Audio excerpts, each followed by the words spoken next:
Welcome, Brewer fans, to the Brew Crew Review podcast, episode number 5. Today we'll be answering some of our fan email questions, and also got our Steppin Up to the Plate segment. And with me today, we've got, of course, Scott and Vince. Hey. And welcome, guys. Hey, Craig. Chad was also invited, and Chad was invited, but he's a teacher, and I guess they had to go over some parent-teacher conferences. He was meeting up with his colleagues during this taping at some place called the Drunk Uncle. I don't know. He didn't explain. Isn't that a bar that sponsors our show in West Dallas, beautiful West Dallas, Wisconsin? I wasn't sure if it was a relative's house that he was talking about, or if it was a bar or pet store. I don't know. Yeah. So no, that's some information we don't have, but that's neither here nor there. Hopefully, you can join us on our next episode. So, I guess before we start in here, again, the Brewers' minor league affiliate season has just started, underway. Most of their pitchers have not gotten starts yet. One of their top prospects, Corbin Burns, did have his first start. He went 6 innings, only gave up 1 run, 2 walks, 6 strikeouts. I think it was 5 hits. So pretty solid first start for Burns. His first start at AAA, and really, again, at AAA, he's really knocking on the door. So I think, what are your guys' thoughts on Burns? Whether or not, obviously, we're going to wait till his Super 2 status is at least exhausted, so I don't think we'll see him till more, if at all, at least till the All-Star break. What do you think what are your thoughts on when Corbin Burns will possibly arrive and help the Brewers' rotation? Well, Craig, I would say that there's a lot of mitigating factors with that. I mean, if Burns is able to perform successfully, though, in Colorado Springs in that rough pitching environment, I think you've got to be talking seriously about bringing him up this season. And, the rotation is not a strength in this team. There's always injury factors that can play. I really think that we may see Burns before this season is up. And certainly, I think that he'll definitely be in the talk for the rotation next season. I think Chelsea is a free agent again after the year, and a lot of stuff is obviously up in the air with Jimmy Nelson with his injury and how successful he can come back from that. So there's a lot of question marks in this rotation going forward. So a guy like Corbin Burns has proven himself at the other levels in our minor league system, and it's been successful over the past few seasons. I think it's got a golden opportunity to come up sooner maybe than a pitching prospect might in another organization. Yeah. Yeah, Scott, do you have any thoughts on? He's definitely, I would think, be a September call-up at the very latest, but I'd love to see him as early as, obviously June when that's a little bit more of an option, I suppose. But yeah, kind of like what Vince was saying, it sort of depends on Nelson and how he's progressing. Maybe a slight little bit about see how Wade Miley's doing, I guess. I don't know.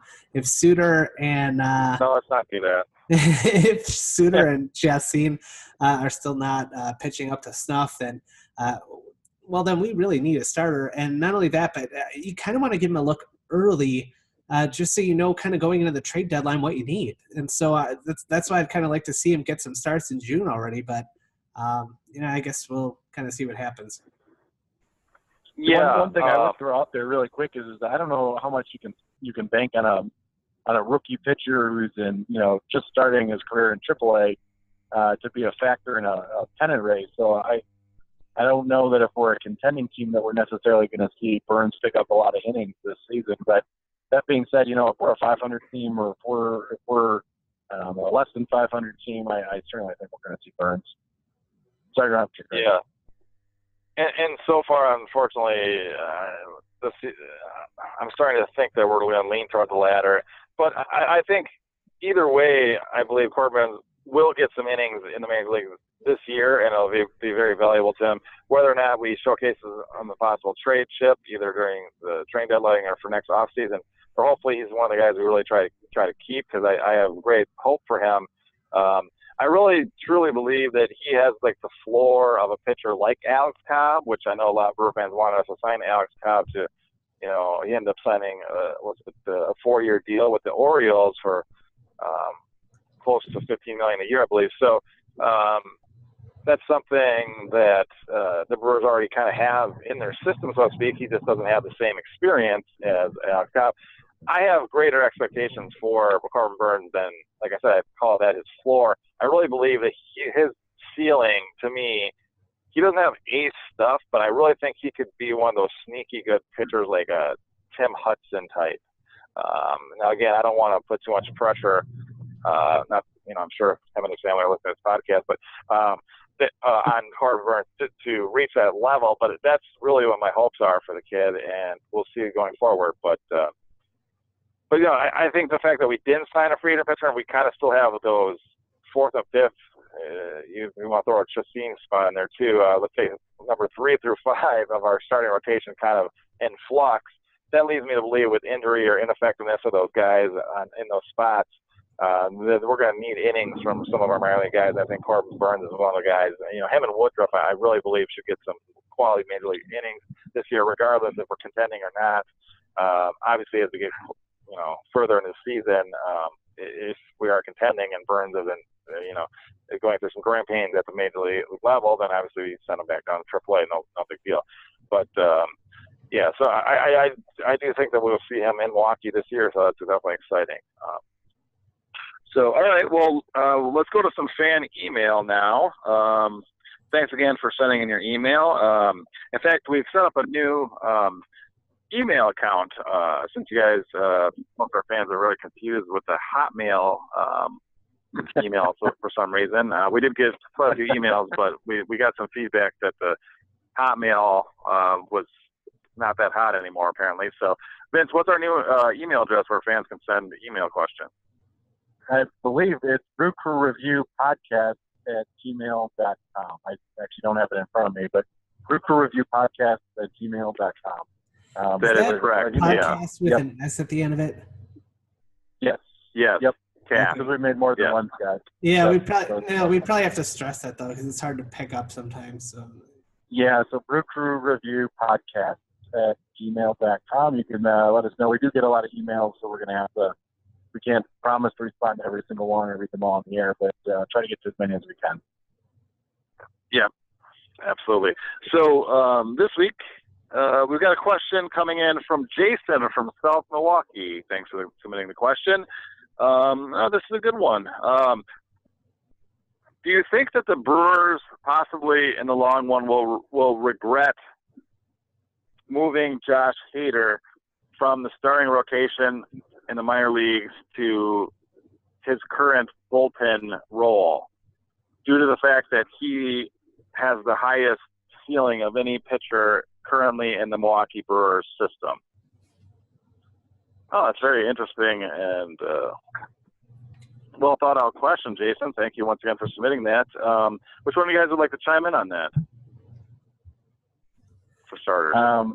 Yeah, I can chime in on that. I think that Hader, again, it so much depends on who are the 2018 Brewers. I mean, if we're a contending team, I think you keep Hader right where he's at. He's a very effective lefty coming in out of the bullpen. He can pitch multiple innings.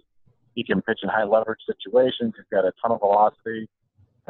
He's been working on different pitches out there. I think that right now, as it stands, I think the Brewers view themselves as being at least a pseudo-contending team and are going to keep him in that role only because he's effective. And I think that he reminds a lot of guys like an Andrew Miller type from the Cleveland Indians. I think that that's a good platform for 2018. That being said, our lack of starting pitching, as you alluded to before, Craig, is glaring, and who knows for 2019 and beyond. But I think for this season, bullpen is the best place for him. Yeah. Scott, your thoughts? I actually think that being that, and this is kind of stepping up to the plate question that we'll have a little bit later, but I actually think that the fireman role that he's in now is actually probably more important to the team. Just getting in more high-leverage situations, and every inning that Josh Hader throws is basically a very important inning compared to if he was a starter. So I think that that's a good way of leveraging it. I also think that it might be a way of kind of keeping him a little bit more financially controllable. For example, if he was the starter and he was putting up the same numbers, by the time he's a free agent, he could be getting like $20 million a year plus, and maybe he has a fireman role as a reliever. Maybe it's less than that. So it might be might help us out a little bit as well. I don't think that's the main reason why we would do it. Of course, I think it has to do with the obviously the high pressure situations he's getting in, but I'd love to see him as a starter because, I remember the Juan Nieves no hitter, and I remember thinking that was really cool. And apparently, since then, the only way that Milwaukee will ever see a no hitter is if they get no hit, or if some other team plays in our stadium and throws a no hitter. So I don't really like that. But yeah, I'd love to see him as a starter. I'd love to see how much he could go. But I think that right now, being in that fireman role is the best bet for him and for the team. Yeah. Well, Scott, I really liked your point about keeping his financial, obviously middle relievers, even Andrew Miller types, don't necessarily get the same contract as closers, and definitely not as ace starters. So that could be in consideration. But unless the Brewers are going to sign him to, or plan on signing him to an extension before he becomes a first-time free agent eligible after his arbitration years, which is rare. I don't know that they're not necessarily going to get a discount on him if he continues to be as valuable as he showed last year in the bullpen. And it is interesting now with Knebel out, and we already, when we talked about it last week, none of us did guess that Hader would slide into the closer role, that he would be left in this multi-inning role where he can come in earlier on, not at the ninth inning. And that's exactly how Counsell did use him, and he actually stated to the media that that's how he's going to use him. So I know a lot of people that play fantasy baseball expected Josh Hader, being our second best pitcher in the bullpen besides Knebel, arguably probably even better, but to slide in that role, and that wasn't necessarily the case because, like you guys are pointing out, they do want to use them like the Indians use Andrew Miller, and that's definitely a valuable weapon to have that some teams don't have the luxury of having, and especially for a contending team like the Indians, we saw how valuable that could be. But I think going back to Jason's question, the way that it's worded, he said, in the long run, do you think the Brewers will regret that? And I think that he worded the question that way to the fact that he sounds like there's no going back with Hader at this point. Like, he's not going to go back to the rotation because and I think that Jason's right to point that out, because in order to do that, they would have to send him back to the minor leagues, get stretched out. We'd have to have a whole plan in place for him to come back stretched out. He'd have to build up some innings. You can't just go from pitching 60 innings a year as a middle reliever to all of a sudden throwing 150 to 200 innings as a starting pitcher the next year just because we decided in spring training to move you back to the starting position. It just doesn't work. The starting pitcher, it doesn't work that way. I mean, he's going to have to build up his arm in order to do that. So the season and a half it would literally take to do that is not going to happen, I don't think, during his time. He's a solid major leaguer in his role that we've given him, and I think he'll excel in that going forward.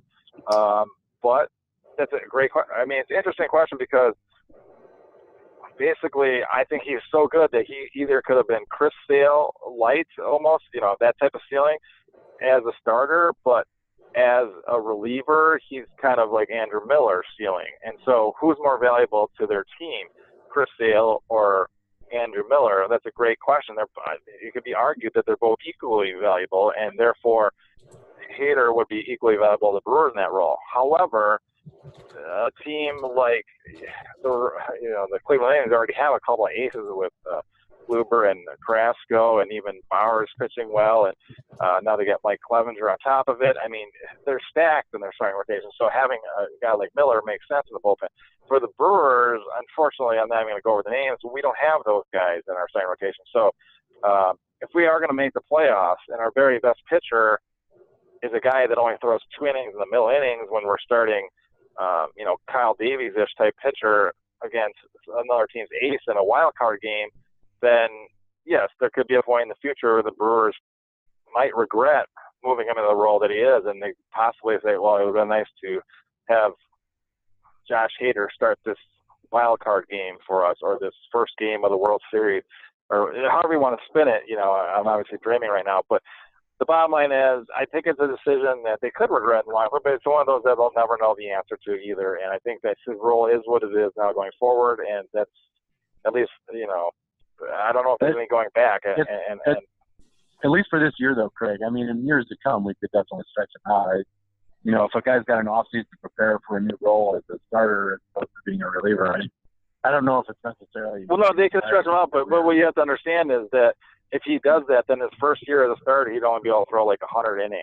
If in the previous, and then the next year he'd throw like 125, and then the third year, and by the time he can pitch over 150 to 200 innings like ace pitchers do, the Brewers would no longer have control over him unless he signed an extension, which means he's going to be that valuable as a starter for a different team, not the Milwaukee Brewers. So I guess my point is, there's really no going back as Josh Hader as a Milwaukee Brewer. He's going to be a bullpen pitcher going forward as a Milwaukee Brewer because of the decision that they made to put him in that role and keep him there. And I'm on the fence for it, but like I said, it's a good problem to have that you want your team to have a Chris Sale or Andrew Miller. And so we went with Andrew Miller, and that's a decision that we had to live with. Looking at our overall farm system, we probably needed a Chris Sale more than we needed an Andrew Miller. But and I guess I'll just end by saying that. So, all right, Scott, you've got stepping up to the plate questions this week. We've got 9 innings of those. Do you want to start us off on that? Yeah, I guess we could probably do that. Remember, guys, this is rapid fire questions. You can definitely, though, take your time and give an explanation if you want to. I mean, we don't want to shortchange all of our dozens and dozens of fans out there. We have plenty of time, so it's not a big deal.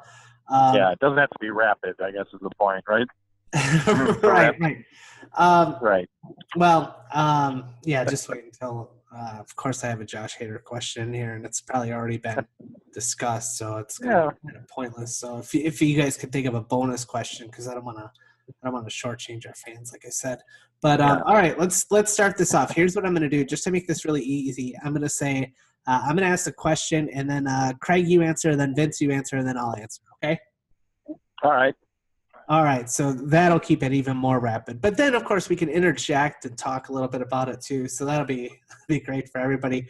I also want to take this quick opportunity to thank all of our dozens and dozens of Twitter followers. Brook Review 1, that is our Twitter handle. Feel free to follow us there. We already have 20 followers, but I think some of those are made-up accounts. So I don't know, that kind of – it's a little bit of a damper on it. I mean, some of those might be bots too, Scott. You don't know. No, there's definitely some bots in there for sure. I'd say at least 10 of the 20. Yeah, but some Cubs bots. Yeah. This one person. I just don't want any troll. Yeah. This one guy, he had this great business opportunity for me. He said that you invest money and then you get people. You get 2 people to invest money, and then they get 2 people to invest money, and it's this great scheme, I guess. It's this really cool business opportunity. Anyway, it seems really awesome. Yeah. But I was thinking this scheme. Wasn't there that we even had one follower who was a Nigerian prince, I think, too, which is pretty cool. I guess I was thinking if we applied those business concepts, those great business concepts to Twitter, and if all of our followers get 2 people to follow us, and then they could get 2 people, we could get 100 followers just like that. So, or we could write more quality tweets. That helps too. But fun. I think that right now we have just as many tweets as followers. So that's. Don't we have an intern working on this right now? I thought you recruited. I know you're in charge of the program at UNLV, which is where you're recruiting all that guys. Haven't you recruited an intern from UNLV yet to work on that? I did, but that intern has since been let go for not being able to perform. So performer duties. Yep, that happens every time. All right, Scott, let's go with the first inning. This is the opposite of rapid so far. Oh, okay. We haven't even gotten the first inning. All right, okay. We're still in pregame warm-ups here. All right, rapid fire question number 1, guys. 9 questions, 9 innings. That's how we do it. That's how baseball works. So, question number 1. It's only been a week, but do you think this team will make the playoffs? I go first on everyone. Okay. Yeah, explain all this, Greg. Yeah, we. Unfortunately, no, they will not. Not in 2018.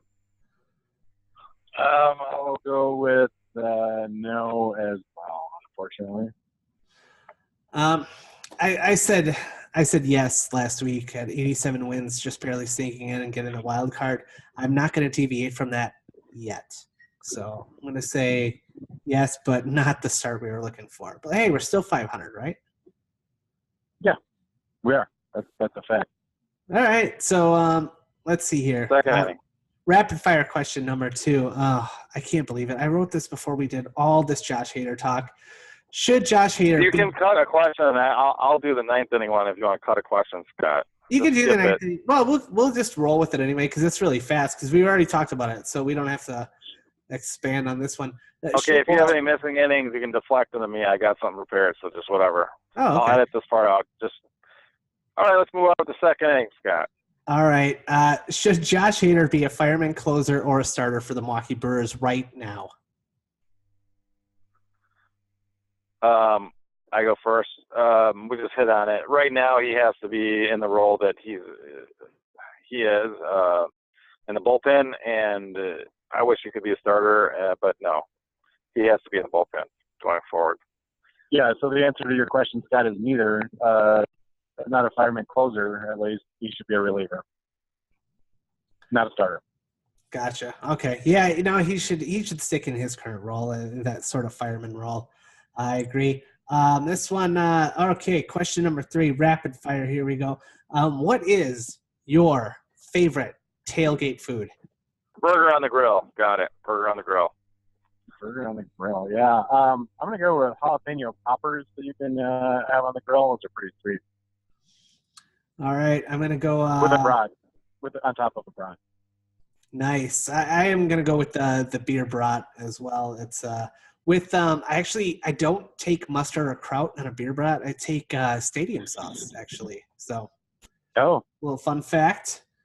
Are you okay on bottles of stadium sauce, or did you order some from the brewers online, or do you need us to ship some to you, or what's the deal with that? Good question. I'm down to my last bottle right now. We're trying to make it work. So, yeah, we're okay for now, but we're going to have to restock pretty soon. Also, I think your supply of beer is getting low, too. So if you could, restock that, too, Scott. I'm a little bit worried about your You need a Milwaukee trip, Scott. Making sure that you're hydrated. Chad's always worried about whether or not you're hydrated, too. So since he's not here, I have to step up in that role. Yeah, definitely replenish your stock of the beer, Scott. We can't get spotted cow out here in Nevada either, and I really do miss that. Yeah, that's only a Wisconsin thing. Chad's probably having some right now with his teacher colleagues at the drunk uncle. At his uncle's house, yeah.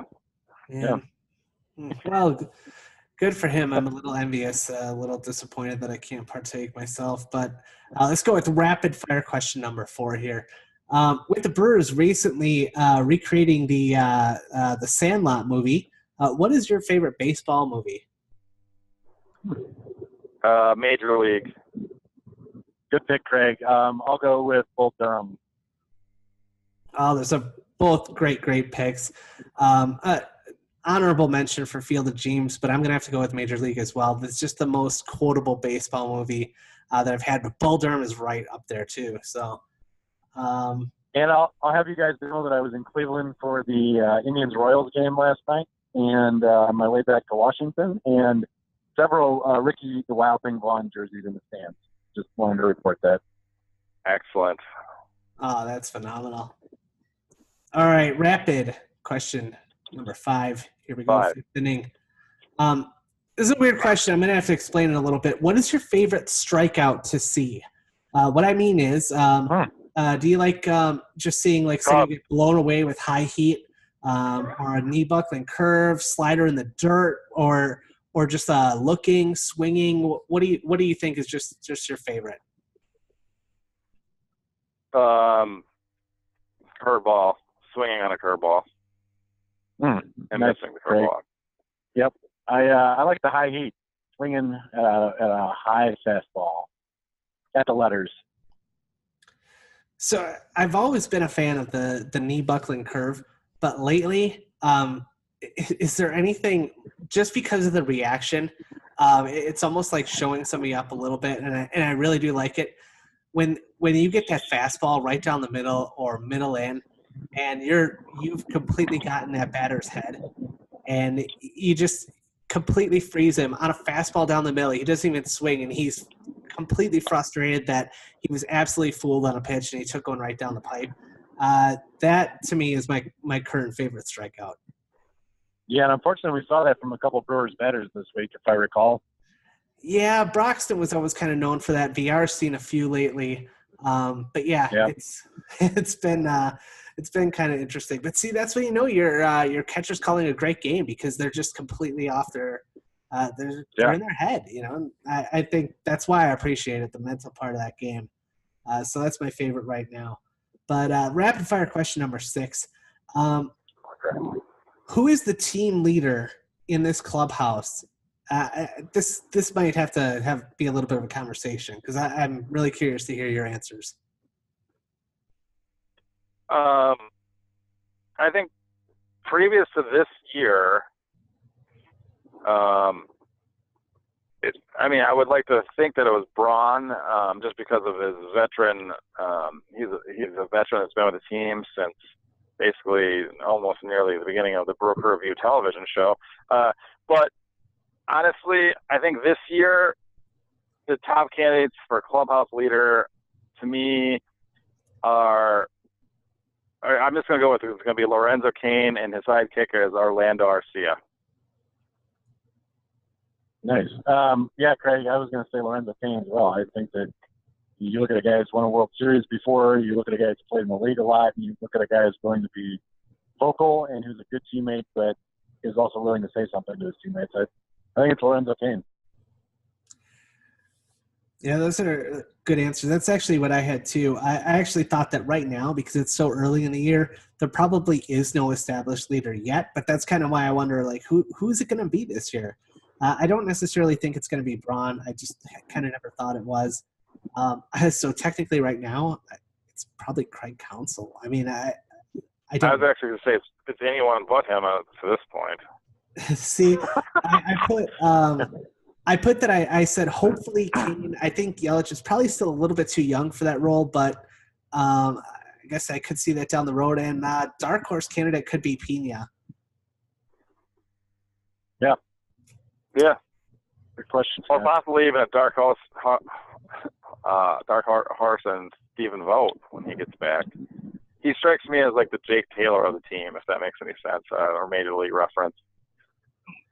Well, see that this is going to dovetail perfectly to the next question.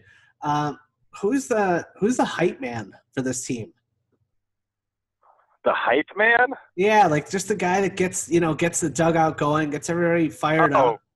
First to down. Yeah, well, that's why my answer will be quickly. Lorenzo, I call him Lorenzo's sidekick, but I just thought he'd be like the VP of the leadership. But basically, yeah, I guess he'd be the hype guy, and that would be Orlando Arcia.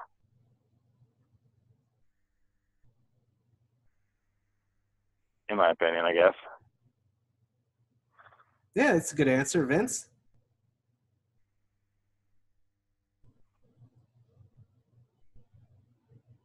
Vincers? Uh-oh. Perhaps his phone died? It's possible that we may have lost Vince. No, I just jumped back in. You guys did lose me there for a sec. Driving in Pennsylvania Hill Country here. Sorry, guys. Okay. But you didn't miss that. We'll just replay that part. Okay, what's the question again? Sorry, it was cutting out right at that point. Yeah, just who's the Brewers hype guy? Who's the guy who gets the Brewers hyped up when they need a rally? Ooh, my answer would be Christian Yelich in terms of the on-play hype. Nice. All right.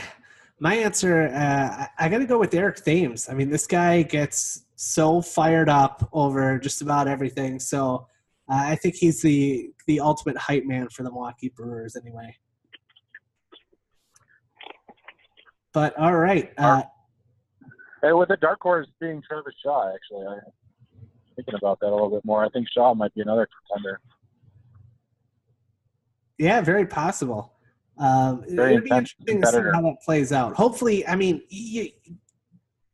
it'd be nice to actually have a couple of them, but yeah, I think right now it stinks. But yeah, I mean, it's definitely open for discussion. But let's do a rapid question. Number 8. Where would you like the Brewers AAA team to play?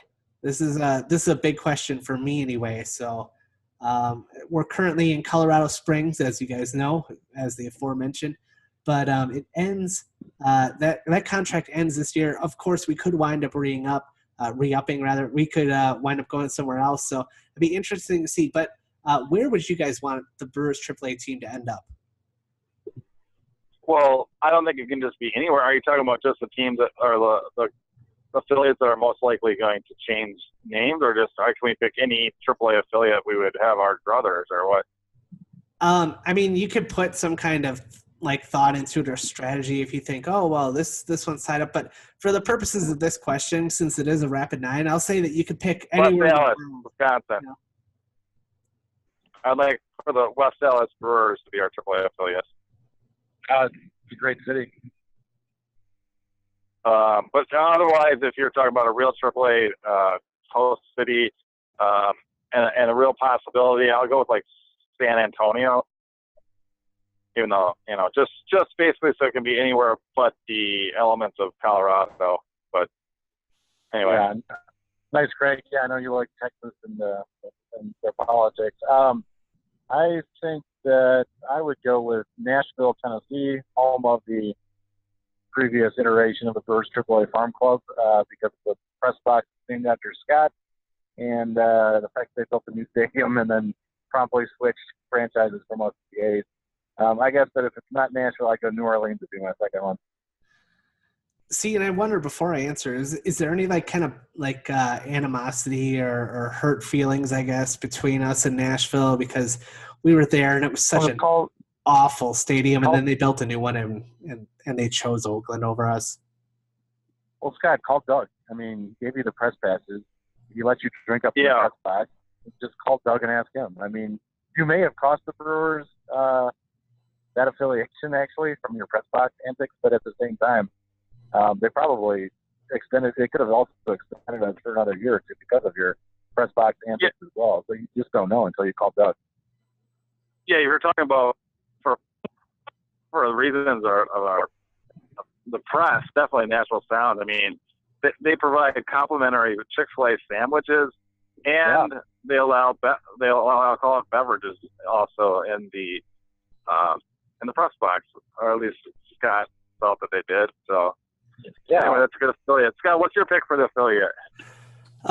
Well, I think you guys might be able to guess, but I would have to go with right here in Summerlin, basically Las Vegas, Nevada. We just built a brand new stadium, and the Mets are leaving, and so it means that I doubt it. I mean, I'd say there's only about a 3 to 5% chance that the Brewers wind up making it here. But boy, could you imagine? I guess as a hit, it's just one more place where if there's a more hitter-friendly place than Colorado Springs, it might be here in Vegas. But I think that would be absolutely phenomenal. Of course, I get to see all of our prospects then, which I'm sure I would do a ton of interviews, of course. So it'd be a lot of fun. But that kind of leads us to our last Rapid 9 question. What is your favorite actual MLB stadium? I go first. You always have, Craig. This is I will say, sorry. I'll edit that. Not leaving. I'm going to go with my favorite MLB stadium that I've been to. Obviously, I'm not going to name one I haven't been to. I'll go with Petco Park. Definitely nice stadium. Vince, what's your take? I like Camden Yards in Baltimore. I think it's a great stadium. Beautiful, right near some water. It's got a big brick wall. I just love it there. So We'll take Miller Park out of the equation because obviously the first answer is Miller Park, but second would be Camden Yards for me. Awesome. I have not yet been to that stadium. I gotta maybe try to figure out an East Coast road trip at some point. Well, Scott, you're going to come out and visit. You're going to come out and visit me in Washington, right? I assume so. Well, I was just in Washington, but it was Washington State, so. Boy, it's not the same thing. Yeah, they're different. Yeah, they're different. Craig can put up a graphic with a map at some point, but yeah. Oh. Different places. Yeah. One's a state, one's a city, but yeah. Well, then I don't feel so bad about missing out on a Nationals game when I was in Washington State. I thought for sure. I did see some ballparks, though. Thought, boy, the Nationals. Bryce Harper and Ecro look a lot alike. Yeah. No, I'm gonna have to make my my pick is actually Petco Park. It is cool because they have like kind of the grass in the outfield. It's just laid back. Of course, there's always beautiful, beautiful weather. But the number one thing for me is like, is there anything cooler than just absolutely getting into one and pulling a deep fly down the left field line and smashing a homer off a building? That's always pretty exciting. Great stadium. Good pick, Scotty. I love that place. I remember Braun hit one off that building when he had that 3-homer game. That's right. Phenomenal. So that's right. Yes, I do. That was a great game. I've only been to one game in person there, but I'd love to go back. Can't wait to someday. Oh yeah, it's absolutely phenomenal. Okay, so this week anyway, we are going on the road Friday, Saturday, Sunday, the 13th through the 15th, playing the New York Mets, and then we're back home. We got a 7-game series, 3 at home against the Reds, and then 4 against the Miami Marlins. So we're going to have a big homestand there. Yeah, that's definitely an important couple series there, and hopefully the Brewers can continue to play well on the road. I mean, a 3-0 start on the road, I know it was against the San Diego Padres, and they're not the best team, but, at the same time, if we can continue to win on the road, that's going to be hopefully able to pick up for a poor first homestand. Yeah, absolutely. Well, I hate to say it, but I guess it's time, Brewer fans. It's time for us to let you go. Just this one good last episode. time. Good episode, Scott. Did we have any updates on a predictive record, though? I thought that we had you had talked to some. Did you say that we had an inside source that you talked to about our record? Tom C. Carter. C. Carter. Yeah. Well, you can't say Tom Carter's name. You can't say Tom Carter's name on the air. So yeah, and I mean, very adamant. I hate to say this, but this kind of seems like a little bit of a reoccurring problem for us. I mean, do you remember Mark Antoniak's Football Maniacs? That show got shut down real quick because our inside source there, he wanted to remain anonymous too, and it's almost impossible to name a show after your anonymous source. We're always winning here at the Brew Review, so thanks again, everybody, for joining us. Remember to stay classy, Wisconsin, and go Brewers. Go Brewers.